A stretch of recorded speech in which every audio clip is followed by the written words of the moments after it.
शिक्षक सेवा, लोकसेवा आदिमा अनलाइन आवेदन दिनका लागि तोकिएको साइजमा डकुमेन्टहरू तयार गर्नुपर्ने हुन्छ।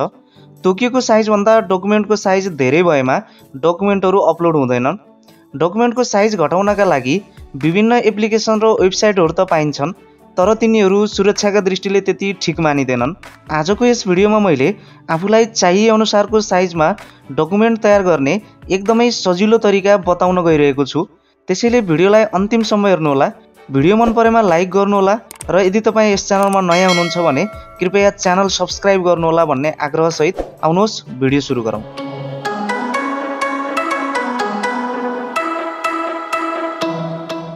उदाहरणको लागि मैले यहाँ एउटा नागरिकतालाई लिएको छु। यहाँनिर मैले नागरिकता स्क्यान गरेर राखेको छु र यो यहाँनिर देख्न सक्नुहुन्छ यसको साइज चाहिँ 1.47 MB रहेको छ।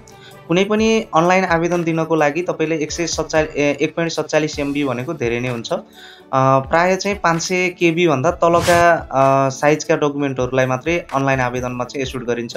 शिक्षक सेवा आयोगको अनलाइन फारम भर्दाखेरि तपाईले 200 KB भन्दा तलका डकुमेन्टहरू मात्रै तयार गर्नुपर्ने हुन्छ। त्यो कारणले गर्दा अब तपाईले यसलाई चाहिँ यहाँनिर यसको साइज जुन छ यसको साइज चाहिँ घटाउनु पर्ने हुन्छ। साइज घटाउनको लागि धेरै उपायहरू रहेका छन्। त्यो मध्ये तपाईले चाहिँ सजिलो उपाय कम्प्युटरबाट एकदमै छोटो समयमा तपाईले चाहिँ यो गर्न सक्नुहुनेछ।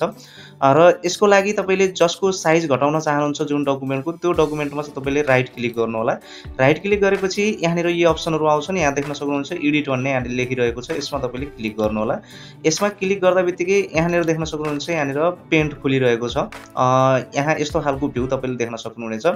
अब यही अवस्थामा यहाँनिर देख्न सक्नुहुन्छ यहाँ माथि चाहिँ रिसाइज लेखेको एउटा अप्सन रहेको छ, रिसाइज लेखेको। यो रिसाइज लेखेको अप्सनमा चाहिँ तपाईले क्लिक गर्नु होला। यसमा क्लिक गरेपछि यो एउटा बक्स खुल्दछ। यो बक्समा अहिले पर्सेन्टेजमा टिक लगाइरहेको छ, तपाईले पिक्सेल्समा चाहिँ टिक लगाउनु होला। र यहाँनिर चाहिँ अहिले 2674 यसको चाहिँ यहाँनिर देखाइरहेको छ। यो जुन लम्बाइ र चौडाइका कुराहरू यहाँनिर रहिरहेका छन्। यहाँ मेन्टेन एसेप्ट रेसियोमा यहाँ टिक लगाइराखेको छ, तपाईले यसमा टिक लगाइराख्न दिनु होला, यसलाई केही पनि नगर्नु होला। र अब 200 KB भन्दा तलको साइजको गराउनु पर्ने भएको हुनाले तपाईले चाहिँ यहाँनिर 500 अथवा 600 अथवा 600 भन्दा कम अङ्क चाहिँ तपाईले यहाँनिर राख्नु होला। म चाहिँ यहाँनिर मानौँ 550 चाहिँ मैले यहाँनिर राख्छु।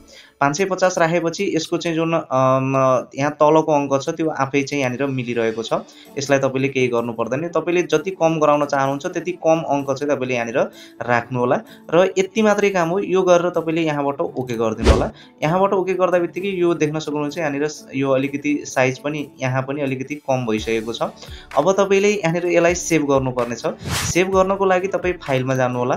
फाइलमा गएर सेभ एज गर्नु होला। सेभ चाहिँ नगर्नु होला, किनकि सेभ गर्दाखेरि जुन तपाईको ओरिजिनल डकुमेन्ट छ त्यो ओरिजिनल डकुमेन्टकै क्वालिटी घट्छ र चाहिँ तपाईले अन्य ठाउँमा प्रयोग गर्दाखेरि अलिकति समस्या हुन सक्छ।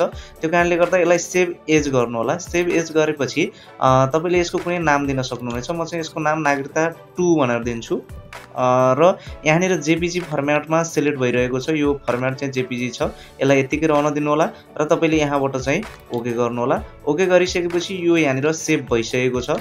यहाँ देख्न सक्नुहुन्छ अघि नागरिकता 1 भन्ने रहेको थियो जसको चाहिँ साइज 1.47 MB रहेको थियो भने अब हामीले जुन बनाएका छौँ अहिले त्यसको साइज चाहिँ यहाँनिर देख्न सक्नुहुनेछ 173 KB मात्रै भएको छ।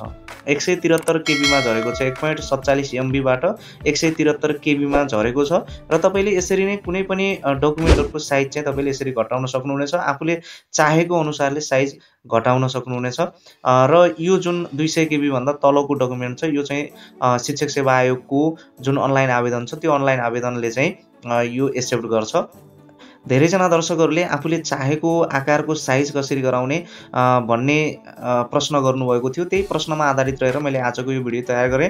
तपाईलाई आजको यो भिडियो कस्तो लाग्यो कृपया सुझाव सल्लाह र प्रतिक्रिया दिन नभुल्नु होला। फेरि अर्को यस्तै महत्त्वपूर्ण भिडियोका साथ भेटिनु नै छ। कम्प्युटर सम्बन्धी भिडियोका लागि च्यानलमा जानु होला र तल डिस्क्रिप्सनमा लिंक दिएको छु, त्यहाँ गएर तपाईले हेर्न पनि सक्नुहुनेछ। फेरि अर्को भिडियोमा भेटिनु नै छ। त्यतिन्जेलसम्मको लागि म बिदा चाहन्छु। हस्त नमस्कार।